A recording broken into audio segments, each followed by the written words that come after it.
Bonjour à tous les mangeurs de livres. J'espère que je vous ai manqué. Ça fait un moment que je suis pas venu vous raconter des histoires de bouquins fabuleux et d'auteurs complètement ouf. Eh ben, puisque ça fait longtemps, je recommence. Aujourd'hui, je vais vous parler d'un monstre de la SF. Un mec qui est pas beaucoup connu en dehors des sphères justement des connaisseurs de SF, en tout cas en France, mais qui est vraiment un des plus grands, un des grands masters comme on dit chez lui, de la science-fiction. J'ai nommé Clifford Decimac. Et pourquoi j'ai envie de vous parler de lui particulièrement aujourd'hui? Tout simplement parce que en me baladant chez Gibert là il y a quelques jours, sur la table des nouveautés SF, j'ai trouvé un petit poche qui s'appelle Demain les chiens de Clifford Decimac. Et Demain les chiens, pour ceux qui connaissent, c'est pas une nouveauté. Ça date de 1944. Mais il y avait un petit sticker dessus qui disait nouvelle édition, nouvelle traduction, nouvelle postface, nouvelle tout ce que vous voulez. Et en fait, comme je vous en avais parlé, si vous vous souvenez, pour les quelques auditeurs qui écoutent régulièrement ce podcast, dans les conseils estivaux, à un moment donné, je vous avais parlé de Clifford Simak et je vous avais dit que justement, un autre de ses romans les plus connus et un de ses meilleurs, qui est Au Carrefour des Étoiles, avait reparu justement dans une nouvelle traduction et avec une édition complète en fait, parce que apparemment dans les éditions qu'on avait eues précédemment, ça avait été un peu charcuté comme souvent pour les auteurs de cette époque. Et donc j'avais fait le choix d'acheter la nouvelle traduction et de relire. Bah, bien m'en a pris parce que c'était très bon ma foi, et encore meilleur que dans mon souvenir d'adolescence. Et je me suis dit que j'allais faire la même chose avec Demain les chiens. Mais Demain les chiens, ça a une place particulière dans l'œuvre de Simak parce que la plupart des connoisseurs, comme on dit, la plupart des fans, que ce soit de science-fiction en général ou de Simak en particulier, estiment que c'est son meilleur livre, c'est son chef-d'œuvre. En tout cas, c'est celui qui a le plus perduré à travers le temps. Et comme je vous l'ai dit la première fois, en fait, parce que c'est ce qu'on appelle un fix-up, c'est plusieurs nouvelles mis bout à bout qui forment un roman. Et la première nouvelle en fait apparue en 1944. Donc, c'est pas peu dire, un livre qui a 80 ans. Et comme il le dit lui-même, Simak, en fait, ce livre, parce que, encore une fois, pour ceux qui ne le connaissent pas, c'est un auteur qui a eu une production pléthorique. Il fait partie vraiment des archétypes d'auteurs d'imaginaire anglo-saxon qui arrivent à pondre un ou deux textes par an. Et il a brossé, il a balayé un peu tous les genres de l'imaginaire, en tout cas ceux de son époque, c'est-à-dire il a fait un peu de fantasy, un peu de fantastique et beaucoup de SF. Donc je vais vous présenter d'abord Simak, pendant que j'y suis, comme ça vous verrez un peu qui est cet auteur, et ensuite je vous parlerai de Demain les chiens, parce que pour un mangeur de livres, il faut succomber à cette friandise. Donc, notre ami Clifford D. Simak. Eh ben, c'est un écrivain qui est né en 1904 dans le Wisconsin et qui est mort en 1988. Donc, c'est un enfant du XXe siècle, il a balayé tout le siècle. Et justement, c'est ce qui va marquer son œuvre en réalité. Alors, il est né en 1904, comme je vous dis, dans le Wisconsin. Son père était un immigré tchèque. Et en fait, dans le Midwest américain, là, il a trouvé son rêve américain à lui. Il a construit une petite ferme et apparemment, il a vécu heureux avec sa famille. Et d'ailleurs, Simak aussi, parce que, comme le dit Silverberg là, dans sa postface là, de Demain les chiens, là, dans la nouvelle édition, en fait, on sent l'origine du Midwest de Simak dans tous ses livres, parce qu'il y fait référence tout le temps. Et comme il dit Silverberg, que ce soit un livre qui se passe dans le futur lointain, ou qui se passe à 1 million d'années-lumière de la Terre, ou qui se passe dans une autre dimension, en fait on est toujours dans le Midwest en réalité. Il y a toujours des collines verdoyantes, des ruisseaux à truites, euh, des mecs bien qui tiennent parole, et ce genre de contexte. Et en réalité, c'est quelque chose qui a profondément marqué Clifford Simac parce que il est né peut-être dans le dernier, j'allais dire âge d'or, mais dans le dernier moment idyllique de l'Amérique. En tout cas pour ce qui est des immigrants comme ça et de ceux qui arrivaient à réaliser leur rêve américain. Il a vécu, comme il dit lui-même, une enfance insouciante, à courir à travers les collines et les bois, à chasser, à élever des chiens justement pour chasser les lièvres et les ratons laveurs, à profiter des saisons. Bien sûr, c'était aussi une vie un peu dure hein, de fermier typique. Hein. Il se réveillait à l'aube, il aidait ses parents pour les vaches et pour les récoltes. Il devait marcher je sais pas combien de kilomètres pour aller à l'école. Et ensuite, quand il allait au collège, il devait prendre une vieille jument pendant plusieurs kilomètres aussi pour y aller. Mais en tout cas, pour lui, ça a laissé dans son inconscient et même dans son conscient une image assez idyllique en réalité. Et ça l'a inspiré dans son œuvre. Donc, pour aller vite, il arrête ses études après le lycée et il décide de se lancer dans le journalisme. Alors, il travaille pour plusieurs journaux assez mineurs du Midwest. Hein, et lui, il est du Wisconsin, mais il va travailler dans le Dakota du Sud, il va travailler au Minnesota, il va travailler dans le Missouri, jusqu'au moment où il arrive à obtenir un poste un peu plus important dans un journal lui aussi un peu plus important, qui est le Star de Minneapolis, de Minnesota. Et puis donc il va faire sa carrière euh, dans ce journal. Et en fait, on arrive à peu près dans les années 30, et vu qu'il a réussi à assurer le nécessaire, quoi, il va pouvoir se consacrer au superflu. Il va commencer à envoyer des nouvelles, comme tous ceux de son époque, aux pulps. Donc comme je vous en parle souvent, des pulps, vous devez savoir ce que c'est maintenant, on appelle ça les pulps parce que c'était fabriqué avec la pulpe d'arbre la moins chère, de la qualité la moins bonne, euh, pour faire des magazines donc où il y avait des nouvelles de science-fiction ou de polar ou de genre en tout cas, et donc ça valait pas cher, ça valait 5 cents, et la plupart des gens qui aimaient ces genres pouvaient avoir leur content d'histoire en achetant des pulps. Donc il envoie des pulps, il envoie des pulps, il envoie des nouvelles aux pulps, et il a de la chance parce que dès la deuxième il se fait éditer, et tout doucement il commence à écrire de plus en plus.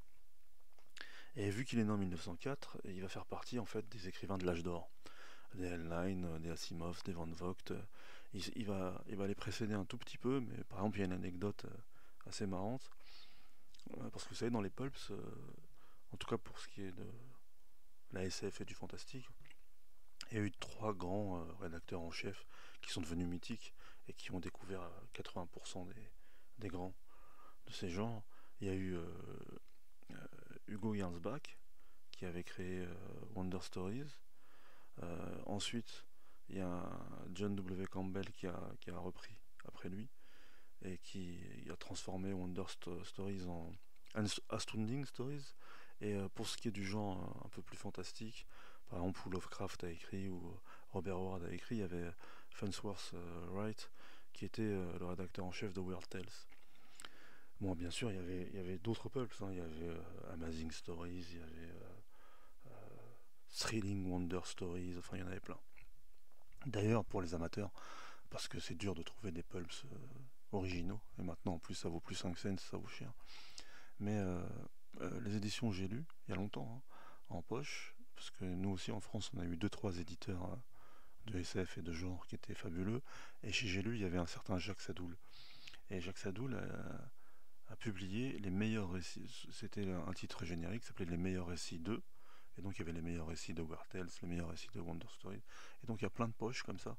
Par exemple pour Weird Tales, pardon, il y a 3 volumes et qui balaient à peu près toute la production des pulps des meilleures années. On va dire des années 20, 30, 40, 50 même. Et donc pour en revenir à notre ami Simac, j'espère que je vous gonfle pas là, parce que j'ai l'impression que je parle un peu d'une voix monocorde. Mais bon, il est tard comme souvent.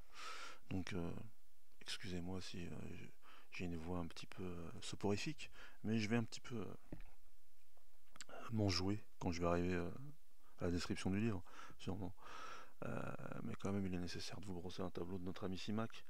Et donc, ouais, je vous disais, il y a une anecdote marrante, c'est que comme lui, il avait commencé à publier un peu avant les autres, un jour, il reçoit dans le courrier des lecteurs la lettre d'un fan là, qui dit que bah, c'est inadmissible, il n'est pas terrible le texte, il n'aurait pas dû être publié. Et comme Simak est plutôt d'un naturel humble et compréhensif, il envoie une réponse au journal en disant bah il n'y a pas de problème, mais j'aimerais juste que vous me disiez en quoi c'était mal écrit quoi. Et quelques temps plus tard, il reçoit une nouvelle lettre du même lecteur qui dit bah excusez-moi, mais finalement en relisant la nouvelle, je me suis rendu compte que c'était très bien écrit, je me suis trompé. Et ce lecteur en question, bah, c'était Asimov. Et donc ils ont commencé une correspondance qui a duré de longues années. Et Asimov lui-même a dit qu'ensuite, quand il s'est lancé dans l'écriture de nouvelles, bah, il a copié allègrement Simak. Et d'ailleurs, lui aussi, ses deux plus grandes œuvres, à savoir le cycle des robots et le cycle de fondation, à la base, c'était des fix-up. C'était des nouvelles qui ont bien marché, finalement, il les a articulées, surtout pour les robots d'ailleurs. Et d'ailleurs, ensuite, il n'en a fait qu'un seul cycle, il a intégré le cycle des robots dans celui de fondation. Mais pour en venir à Clifford, donc, on arrive dans les années 40, et lui qui est d'un naturel optimiste et plutôt enjoué, on va dire, en tout cas paisible et cool, même si c'est la guerre, en fait est complètement anéanti par l'explosion des bombes atomiques sur Hiroshima et Nagasaki, et ça le choque vraiment profondément. Et il se dit, bah, si l'humanité est capable de faire ça, il n'y a plus d'espoir pour l'humanité, quoi. Et donc en réaction à ça, il essaie d'écrire une nouvelle qui contrebalancerait cet état d'esprit et le choc qu'a induit cet événement chez lui. Et il écrit une nouvelle qui s'appelle The City, qui sera la première nouvelle du recueil ensuite qui fera Demain les chiens. Parce que le titre en fait en anglais c'est pas Demain les chiens, c'est The City.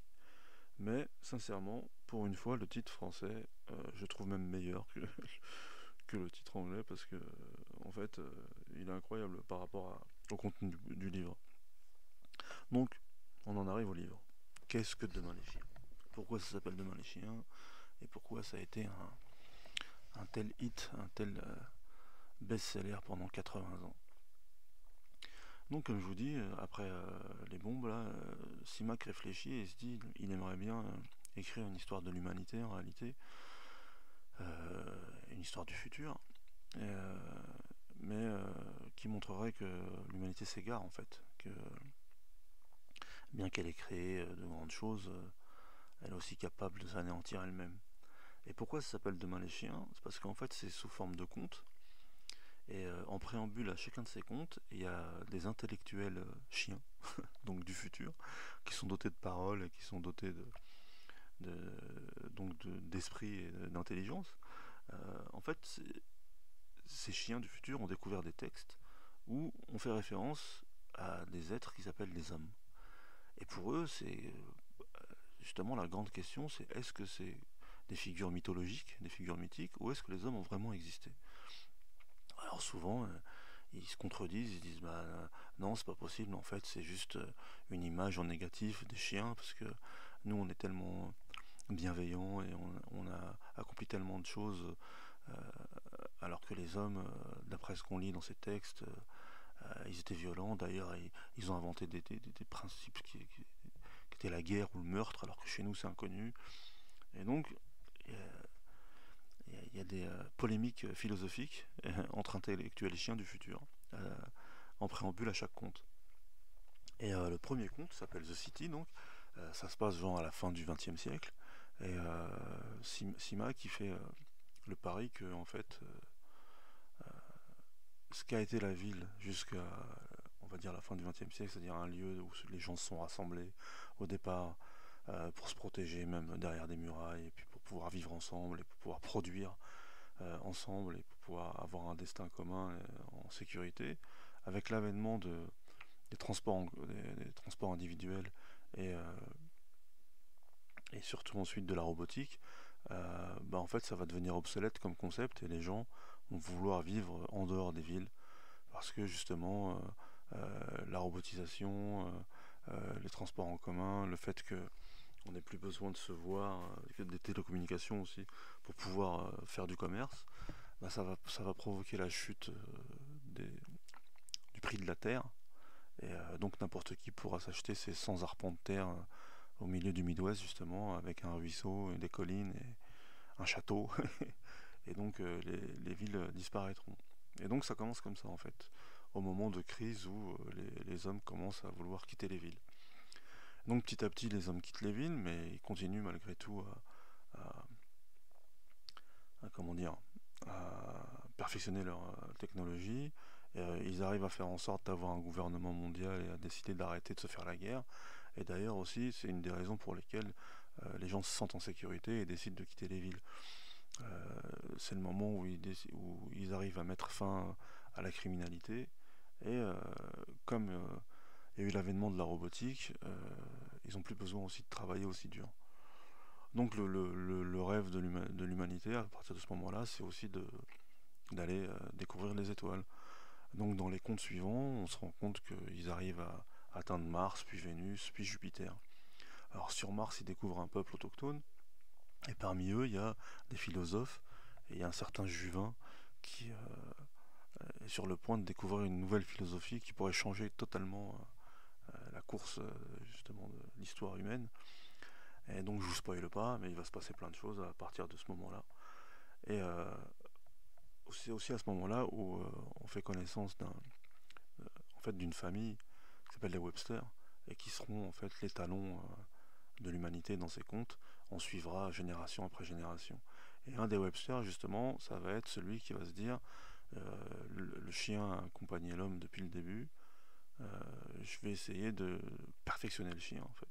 Et c'est lui qui va modifier les cordes vocales des chiens, qui va inventer des lentilles pour qu'ils puissent lire, et des robots qui leur servent de main parce qu'ils n'ont pas de main. Et c'est à ce moment-là donc que les chiens et les robots commencent à accompagner l'homme dans une nouvelle destinée. Donc, je peux pas vous en dire plus parce que si à partir du moment où ils découvrent Jupiter, il y a un changement de paradigme en fait pour l'humanité. Et je vais pas vous spoiler parce qu'il y a un vrai twist en fait après.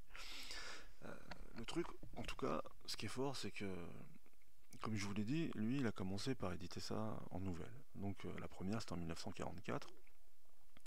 Et justement, à l'époque où je crois que c'était Amazing Story ou Astounding Story, donc c'était encore Gainsbach, euh, à la fin de chaque mois, il faisait une espèce de top euh, des textes les plus plébiscités par les lecteurs. Donc en fait, quand lui il sort sa nouvelle, il y a personne qui, quand le moment du vote arrive, bah, tout le monde s'en fout un peu, quoi. À l'époque, je crois que c'était une nouvelle de Heinlein de son histoire du futur qui était plébiscitée. Mais vu que à peu près tous les 6 mois, il sort une nouvelle, en fait, avec le temps, les gens vont commencer à comprendre qu'il y a quelque chose là dans ce cycle, et vont commencer à vraiment suivre les aventures de l'humanité et des chiens. Et quand il va faire paraître sa dernière nouvelle, je sais plus, c'est dans les années 50, quoi, ou je sais pas, 6 7 ans après, bah en fait, c'est elle qui va décrocher la timbale et qui va être élue meilleure nouvelle d'Astounding, là. Et à partir de ce moment-là, le succès, en fait, ne va plus se démentir pour ce cycle. Donc, comme ça va bien marcher, au moment où les paperbacks vont commencer à apparaître, on va proposer à CIMAC justement de faire une espèce d'omnibus de ces nouvelles, et ça va devenir un roman. Et donc, comme il le dit lui-même, il a été, parce qu'il a vraiment produit beaucoup de livres, même en français, il a été traduit par tous les éditeurs de SF.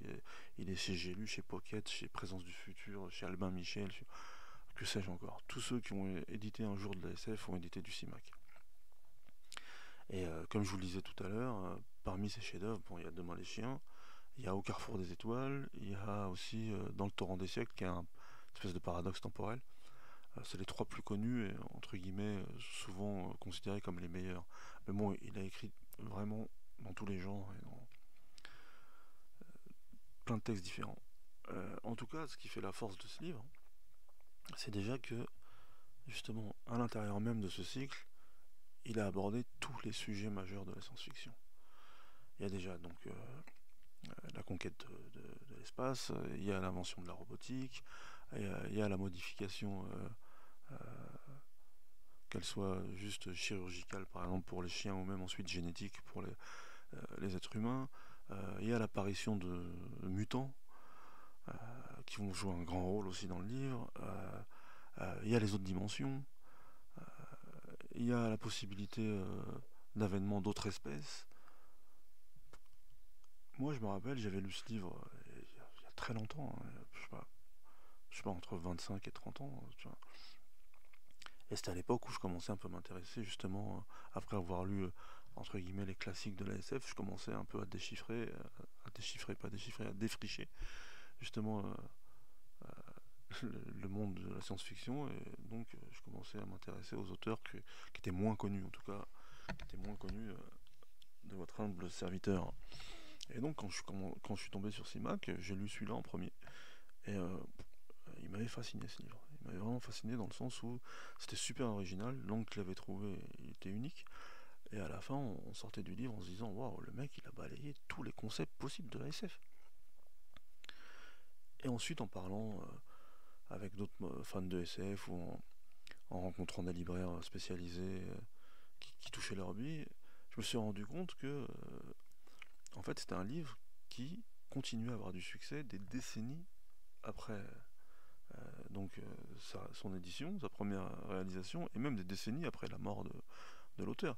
Et une fois, il y a un libraire qui me disait, il continue à en vendre un ou deux par semaine encore, genre dans les années 2000, quoi. Et en livre d'occasion, hein, donc vous imaginez, en France, dans les années 2000, en livre d'occasion, il en vendait genre entre un et 3 on va dire, par semaine, de Demain les chiens. Et là, par exemple, dans une des postfaces, là, il dit lui-même que, en fait, ça l'a dépassé ce succès.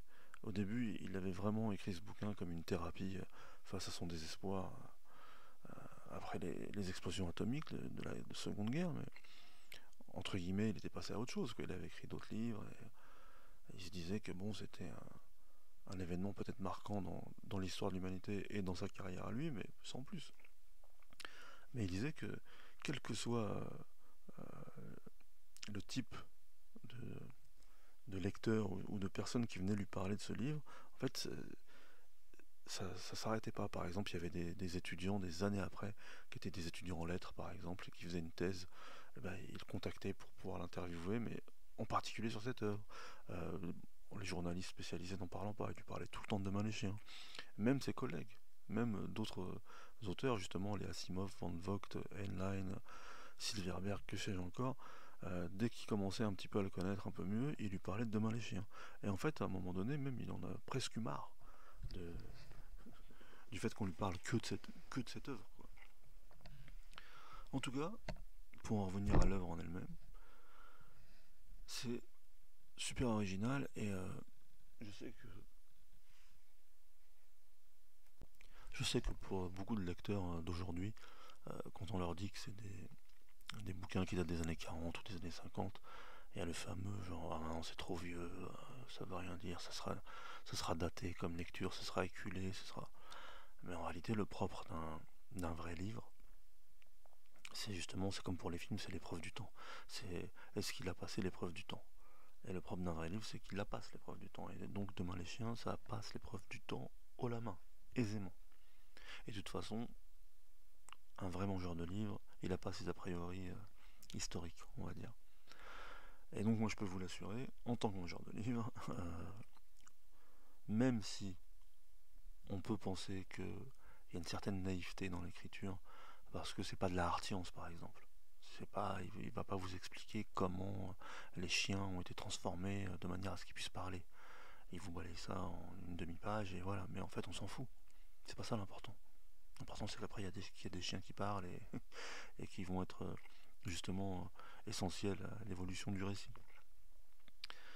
Et encore une fois, comme je vous le dis, le fait que ce soit des contes et que en réalité c'est comme des chapitres qui suivent, quoi, bah ça donne une fluidité aussi au texte qui fait qu'on peut vraiment le lire d'une traite. Moi je me rappelle la première fois, je crois que j'ai dû le lire en deux fois, et là pareil, là quand je l'ai lu, quand je l'ai racheté là pour voir si justement la traduction était meilleure ou pas, et aussi parce qu'il y a un épilogue aussi qui est inédit. j'ai oublié de vous le dire, j'étais curieux aussi de voir si l'épilogue s'insérait bien dans l'ensemble des nouvelles. Et en fait, oui. Et pareil, je l'ai lu en 2 fois, quoi. En 2 soirées, c'était plié. Et pourquoi il y a un épilogue, justement, qui est inédit? C'est qu'en fait, lui, il en avait fini pour cette histoire. Et une vingtaine d'années plus tard, il y a ce fameux Hugo Gernsback qui est mort.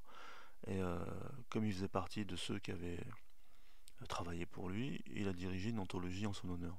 Et donc tous les écrivains écrivaient un texte qui était en rapport avec leur plus gros succès dans le magazine de Gernsback.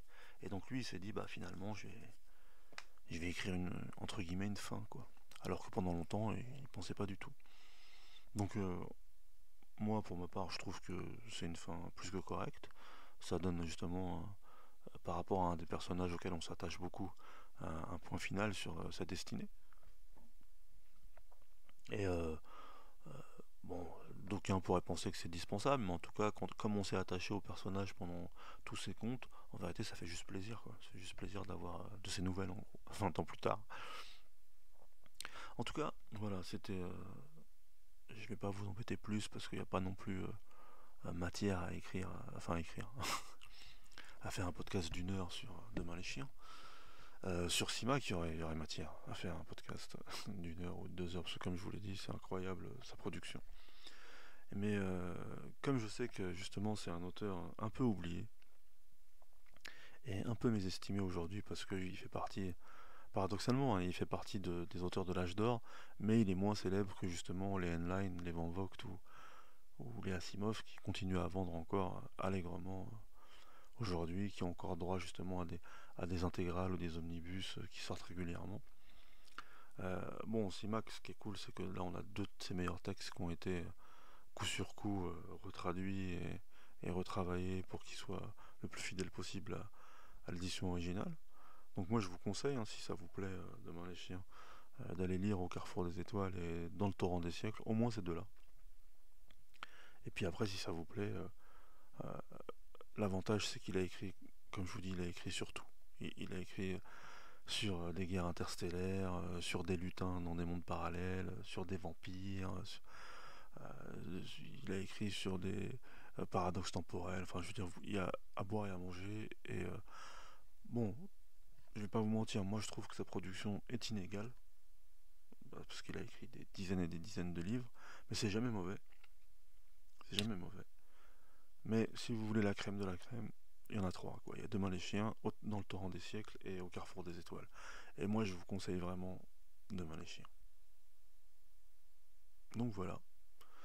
Euh, Excusez-moi si j'étais un petit peu monocorde ou un petit peu monotone. Euh, j'ai encore fait l'erreur d'enregistrer le podcast tard dans la nuit. Mais comme j'ai vu que ça faisait vraiment longtemps que je n'avais pas fait, je me suis dit, allez, retrouvons les auditeurs fidèles, les vrais mangeurs de livres. Et si ça vous a plu malgré tout, bah, aidez le podcast en mettant des étoiles, en partageant, en mettant des commentaires. Et voilà quoi. À bientôt, j'espère, les mangeurs de livres.